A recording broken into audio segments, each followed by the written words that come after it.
And for me, who managed to slay one of the Saxon kings with a single strike of my spear. But you know, it's all in a day's work for a knight of Count Rhodri.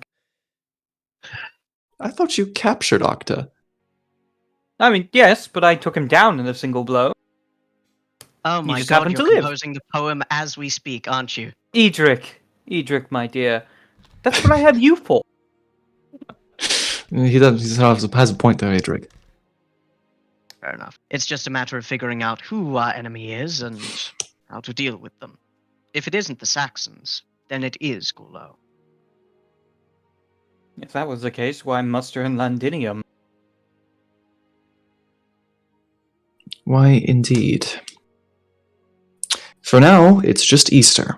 So, let's enjoy the feast when we get there. We have numbers, and I don't want to give the elusive Duke any time to react. We march on Cornwall, and should they hide away in their castles, we will split our forces. My son, you will lead Terrabill's siege. And I, he smiles, I will make for the Duke's throne itself in Tintagel. And the forces of Salisbury. Where will we go? Count Roderick will be in accompaniment with Prince Madoc. However, you three, the Knights of the Sword, I leave to you the option. If you wish to accompany me in Tintagel, then you may do so. We will have much time on the march to think it over. We have a little time. We will not rest until we reach Tintagel. It's time to be done with this. And for the first time, you hear Madoc speak up not in protest, but like with a shrug. He says, agreed. Let's be done with this already. I'm the most nervous I've ever been in my entire career. I just wanted to say those words out loud. I needed someone to hear it. Considering there's no confessor nearby, I'd rather 3 knights of my own land hear me say. It is understandable, Sir Leo. It is a difficult situation we find ourselves in. We fight our own countrymen. However, this is something that must be done. There is no shame in feeling nervous before a battle. You will comport yourself well, I am certain. Death could come to us all at any time. We could fall off our horses and die like my great-great-grandfather. I confess, I am looking forward to it. Not the pain, but the battle itself. You live, and then you die. What's important is what you do when you're living, right? However, I believe Sir Leo was referring to a different kind of uncomfortableness. When this battle is done, and we are victorious, things will change, but we will still be Cymric, still be fellow Britons. Things will get better. I don't see how things would get better or worse. I mean, how is this any different from Bedegrain or Summerland? It's just another quelling of a rebellion. Or a conquest of, what was it that Merlin said? One land, one king, right? Isn't this just pursuit of that? I frankly don't see the difference. A more united land is better. In general. It is for that cause that we do this. No one does anything to make things worse. Sometimes it just happens, Sir Edrich. Almost like instinctively, Florence and Edrich, as Merlin's name is mentioned, you both kind of look out and look around, and you don't see Merlin. Something's happening. What? The absence of Merlin, much like the presence of Merlin, is usually the indicator of magic occurring. A great tunnel of fog, a spell of sleep, or avoiding danger. The pagan comes and goes. It's not of a surprise. I mean, there have been cases where we haven't seen him for years. Or eventually he pops out of the woodwork. And is said to be sleeping. There's chaos. You hear men shouting. There's already fighting. And it's not far from here. Yeah. Uther sent in a couple dozen knights to test the defenses and to prove Castle Chintagel's reputation glad. as being impregnable. What a massive waste. As far as the tactical situation goes, well, we are certainly sending a lot of our own men to the Eternal Paradise. But with each life lost, hopefully we're getting a better grasp of the situation. I'm not in the commander's tent. For me, I'm getting the distinct feeling of hitting a wall repeatedly until either the wall gives way or our skulls. We will see which one breaks first, but I was hoping fewer lives would be lost so that when we'd be reinforced, we'd have more of our force intact. It would seem that we're stuck at the present moment. We'll just have to bear out the siege and hope they starve, I suppose, or that they don't rush out the gates to try to meet us in the field, which, frankly, they've got good odds if they did. If I may say, Sir Perin, I feel as if at this point we are just throwing knights into the proverbial war machine. Right now it just seems to be churning out blood. Couldn't agree more, Sir Rhodri. It's a damn shame. I haven't seen carnage like this since my time overseas. Sir Perin! It seems we have a visitor. Huh? Oh. Oh! Merlin, good to see you again. I hope you have a solution for us, because all I've got are rocks. No solution, my boy. Just trade-offs. And you direct me to the king. Aye. His tent is not too far down the lane there. Would you like me to escort you? I think not. What's happening? Is it worse than we expect? Probably for a time. I shall pray on it, but in the meantime, is there something we can do? Your best. That is all the realm can ask of you now.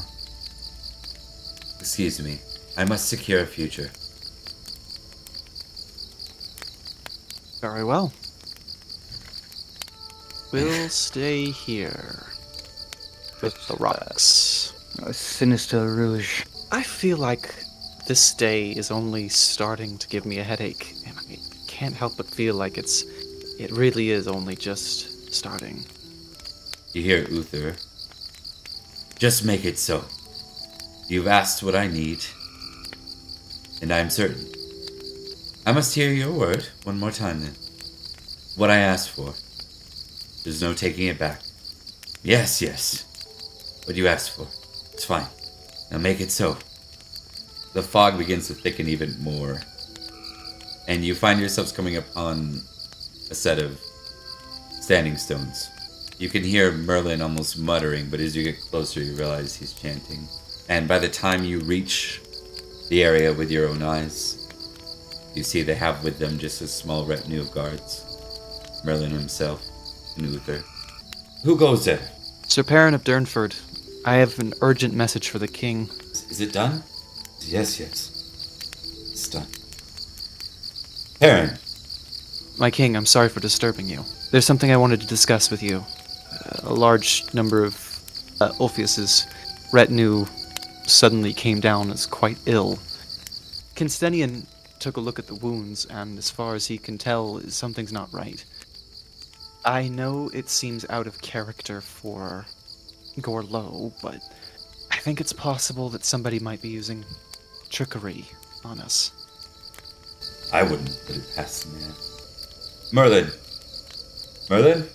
We'll move troops back into position, and we'll make sure that we're ready in case there is trickery about. You're on guard duty. Aye, filling in for Ulfius's troops.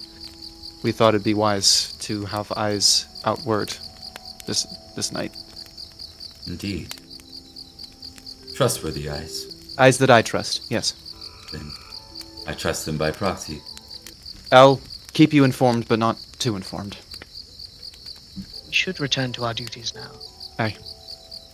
Alright, lads. Back to the watch.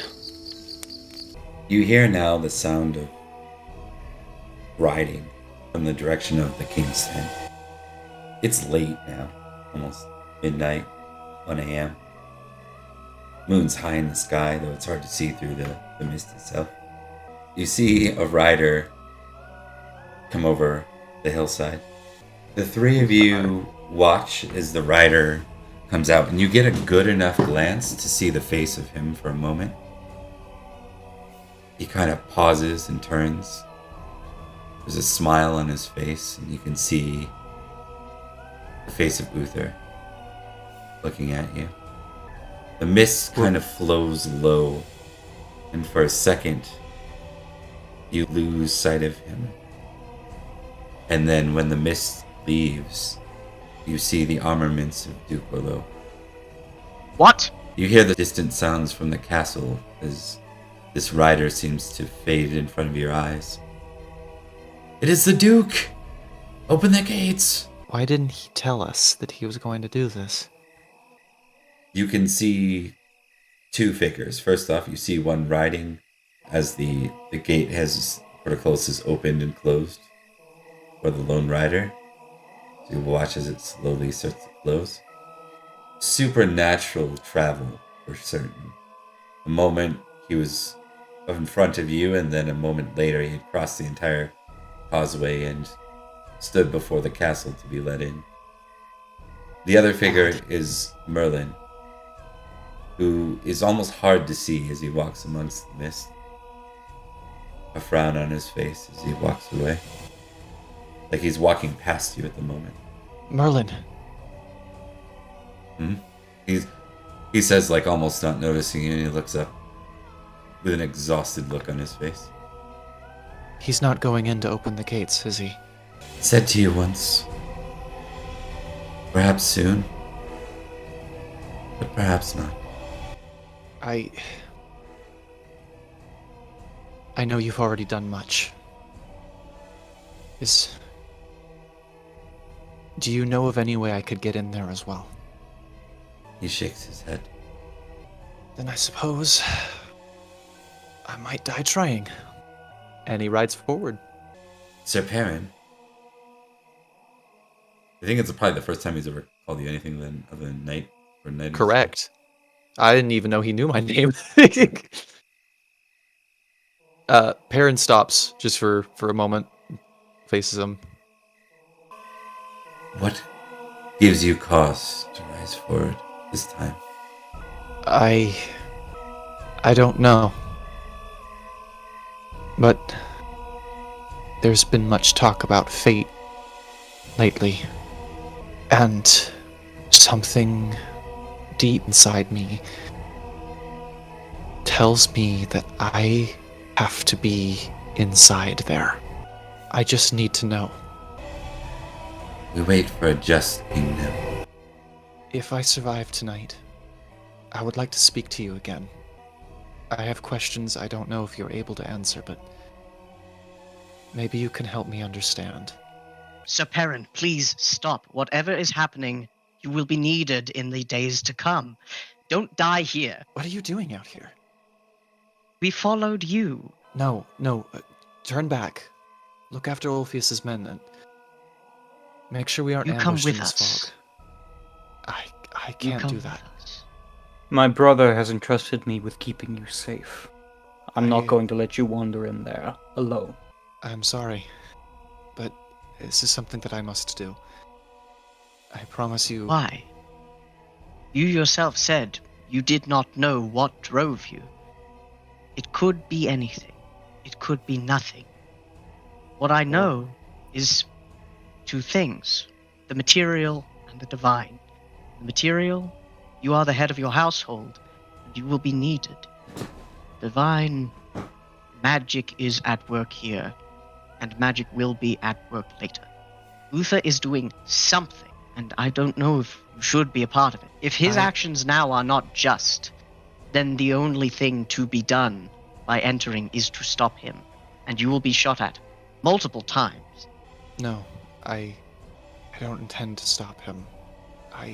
I simply need to know. I can't stand up to my king. I wouldn't. I made the wrong call when I waited when I should have pushed. And it was for the sake of my king. And I have always regretted that. Are you going to stand with him? No, I won't allow that. Sir Perin, in the name of my brother and my house, I cannot allow you to do such a foolish thing. I will stop you. Then you'll have to kill me. I won't draw my blade against you. I will not kill you, but we will take you into custody if need be, for your own safety. I know not what madness has gripped your mind, but I will not allow your death to affect my family's relation to yours. The alliance between our two houses is important to my brother. Thus, it is important to me. And I will not allow you to get yourself killed and ruin that for all of us. Do not die defying and being in dereliction of duty. Perin draws his sword reverse grip and he drops it so that it plants into the ground beside his horse. Then give that to him. He'll understand. We The place whole Sir way Perin back- under house arrest. The whole way back, Perin just turns around on whichever horse of your guys' that he's on and just watches the castle from the distance as it disappears into the fog. We're at that moment, Duke Gorlois, just before the announcement's made, the one in which you leave your position of defense and you launch your evening attack in hopes of finding Uther and eliminating. All the information you've been given has led to this. You're certain, with the Sword Knights having been spotted here and his own son being present, that the king himself is terrible. This is why you've ridden here and why you've launched the attack you did. This is your best opportunity to see things one-on-one with Uther. You wait for news back from your scout, Sir Brastius, who's ridden ahead to confirm the position of the enemy. And while you do, you reflect on your family. Perhaps the last time you saw them, or will ever see them. You left them not long ago in Tintagel to ride here, having just said goodbye to Igraine. Your daughters sit with you, each of them. Your oldest, Margaz, a beautiful reflection of her mother, with a hint of Gorlois' confidence and air of rebellion in her. The middle child, Elaine, is more timid, but she's also got a modesty that she comes with. She's also got a good sense for logistics. As for your youngest, she is something that you really can't place. There's a certain sense of wisdom about her despite being only the age of 7. She's always been the one connected most to you, ever since you saw her in Forward. She is Daddy's girl. Igraine stands to the side. Let you have this moment with the girls before you leave. These are wicked days, a reminder of a time before any of you were born. You have grown up during times of, if not summer, then spring. We are still beset by the Irish. Saxons battle our eastern shores, but there is shelter and safety in these lands. Everything about tonight does not end tonight. The actions we take here echo throughout history. Victory or defeat, life or death. It is words, just words. It doesn't matter. I love Cornwall. I will fight to protect all of my people from these rogue knights follow a tyrant. But I would die for the 3 of you, and that is no small thing, and it is no curse, and it is no fault of yours. It is just that I love the 3 of you. And one day I will be gone. Perhaps it is tonight. Perhaps it is in 20 years from now. You will need to be prepared for that eventuality. It is just the stark nature of the world. But you, my oldest daughter, are so capable. I'm not worried about you at all. I'm worried what you're going to do to others. Go ahead. All 3 of them are just kind of in different levels of tears at this moment, doing their best to, sniffle them back.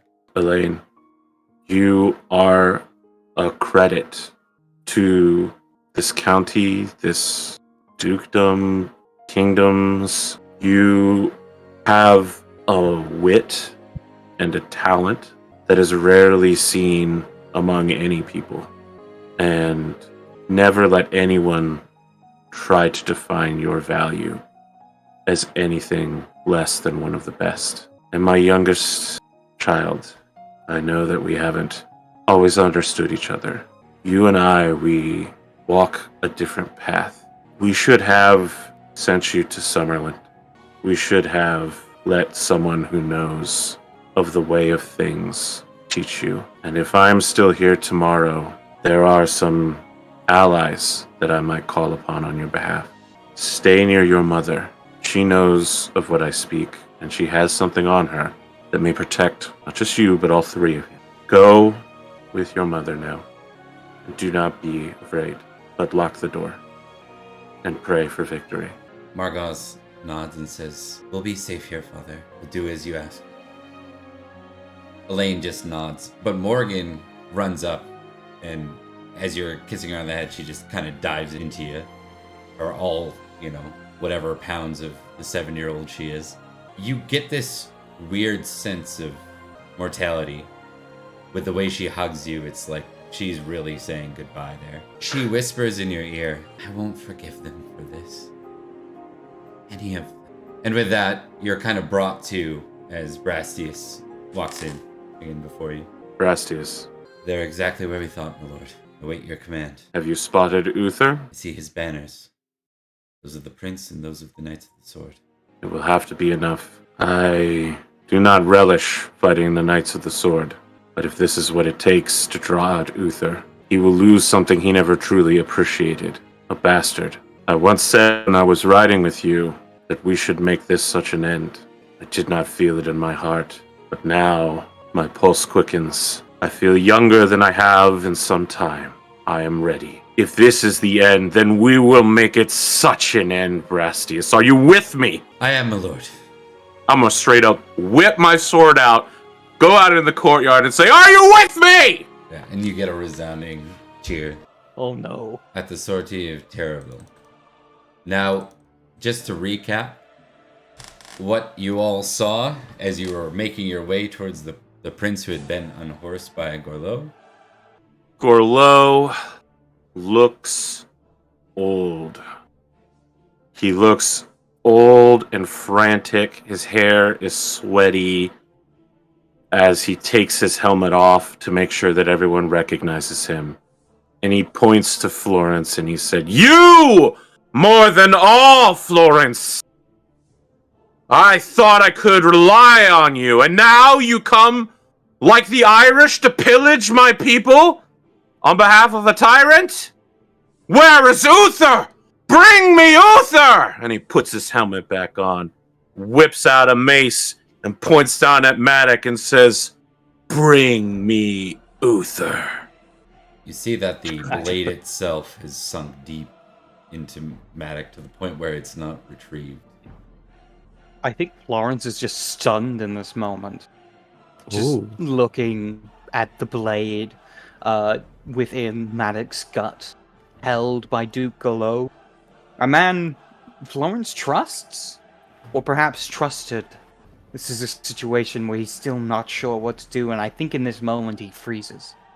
Also, for a little bit of extra irony, he is riding atop the charger that Gorlois gifted him. If the gods are right, you will share the prince's fate. Have at you, Duke. You have fallen so far, Edrich. You have fallen so far. Look who's talking.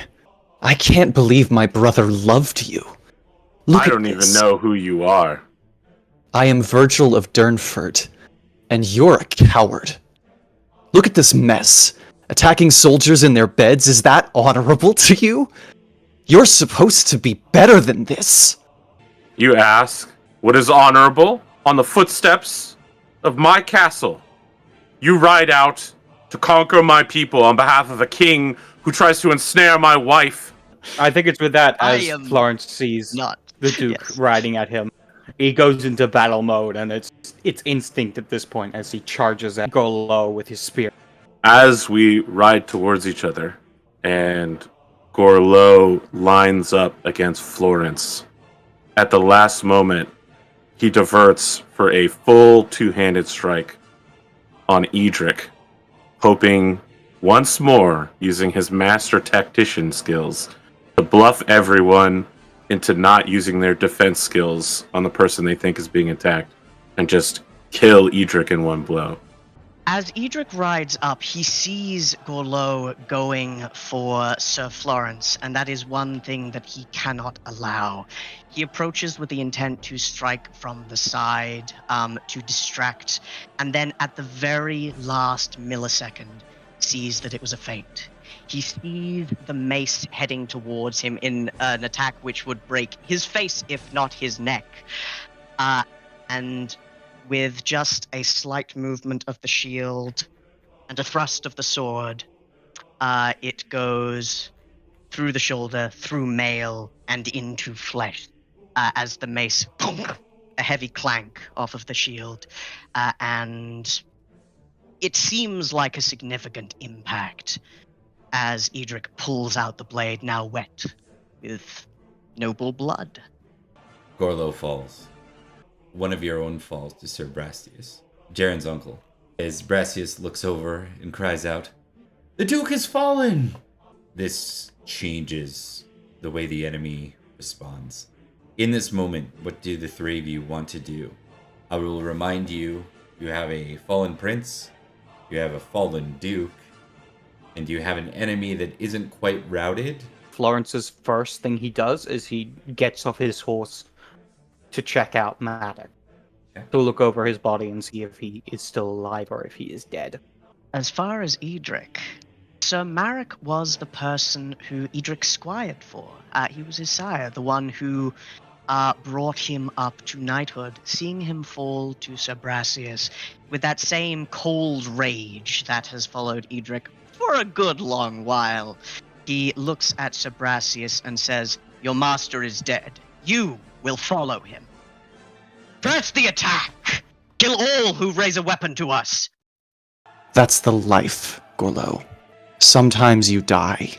As the two of you move towards Brastius, immediately two of his men fall into place. One to challenge Virgil. Virgil's uncle, Sir Arta. No, So he's still going to get in your way, Thomas, and make it impossible for Edrich to reach Brastius. Clank! Yeah. And you get that close-in, sword connecting, eye-to-eye kind of thing with Sir Owain. There's like spark. Arta gonna get through just barely. He gives you a nick. Artud, please. There's nothing to die for here. These traitors are killing people in their camps. This is not the way. You don't understand what Uther is. He's a monster. We're sworn. We play the part we're given. If you can't see that, you're the one who doesn't understand. And then he'll ride in for another charge. Edrich, as there is a dramatic blade lock, the two horsed knights, both equal in skill, at least in this moment. Edrich looks at Sir Owain and says nothing. Owain is nothing to him at this moment. Roderick has crashed in with the front lines now in counter, and the position has left their ability to get to the Duke, cut it off entirely. Ted's gonna miss outright, and Owain is going to lose the contest against his opponent. Him as captive, if you'd like. I will! Virgil, you succeeded against your uncle. You hear them calling the retreat at this point, as you are clearly playing the role of the victor. Their back lines move in to reinforce their front lines. Brastius and Artud move to retreat. Brastius is the one who slew a man who cared so deeply about justice that it echoed in everything he did. A great man fell on the battlefield today. Brastius, at least. Edrich owes it to his sire to do his best to strike down the man. There will always be more killing. There will always be another time. Edrich is not going to chase after Brastius in this moment. He is going to report to his count, who is leading the whole thing, and he is going to help as best he can to ensure some breathing room for the men of Logres. Cowards! Honorless curs! How dare you! Come back here and fight! Come back here and die! Where's Florence? Their hearts are closed to the truth anyway. We should find Florence and regroup before we move on. I'd rather not leave him on foot. Find Florence, then reconvene with the Count. You hear the Count call for pressing the advance. They're pursuing them to the castle so they can't set up the countermeasures. If Florence makes me miss that charge, I'm going to kill him worse than Gorlois. There will always be more charges. There'll always be more blood. You know just how to cheer me up, Edrich. Florence, how fares the prince? In the name of the Father, and the Son, and the Holy Spirit. That he looks up. If I may speak plainly, it's not looking good. The Trojans are doing all they can, but there is no guarantee. In fact, it seems more likely that he will not make it. What a loss for Logris. We should get back with the rest of the charge. Have some respect for your prince, Sir Knight. Sorry, Sir Florence. I didn't mean to offend. I'll keep watch, make sure we don't get attacked. When I saw him felled upon the ground, I was not optimistic either, but now it is in the hands of the surgeons and God. Are you all right? How could something like this happen? How could good men be turned to such, as if the world has been turned upside down? War Nothing makes sense monsters. anymore. War makes monsters and madmen of a great deal of people. I will not lie, this war is not one that has sparked my interest. And now too many lie dead because of it. I am sorry for how this war, has gone, and it is almost over. In enters Sir Leo. Sir Leo. Edrich, Florence, come with me. Sir Florence would look over to the prince for a moment, and then turn to Sir Leo and go, "Is it the Count?" No, the Duke has asked to speak with. It will be his final words. Would it be alright if Edrich stayed to look over the prince? Unless, of course, you would like to come with. I would accompany you anywhere, but if privacy is what you wish, you will have it. Thank you, my friend. I think I need this. Of course. Alright, Sir Leo. Duke Gorlois, it is your favorite night. He says so with a sad smile. Grab Florence and use that strength to pull him to sit upright.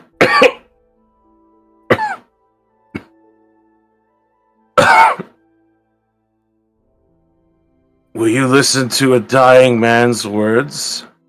Of course. Gorlois. You have no honor as a knight. Your ancestors look at you, spilling the blood of Logris, loyal knights, on behalf of a tyrant, barely aware of why you're doing it. You act like hounds instead of the men that you should be. Come as you have into the lands of friends, astride my own gift to you, but I forgive you your trespass against me.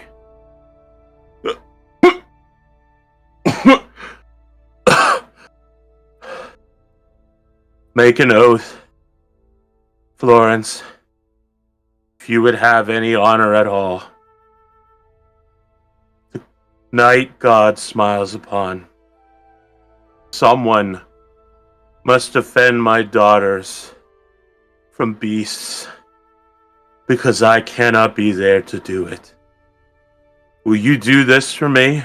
I swear to you, Gorlois, as a fellow man of God, as a man who does believe in honor, in love, and in righteousness, even if I cannot be on its side, I will make sure no harm comes to any of them. I will see them safely to wherever it is they are to be. I swear this to you. On my life. On my faith. Perhaps in your family's eyes, you may one day be a knight again. Aurelius? Is that you? What are you doing on the other side of that river? Wait. I won't be late a second time, Aurelius. Wait for me, my king. High King. Igraine? Go to our High King, O mighty Duke Gorlois. May you find yourself at the right hand of Christ.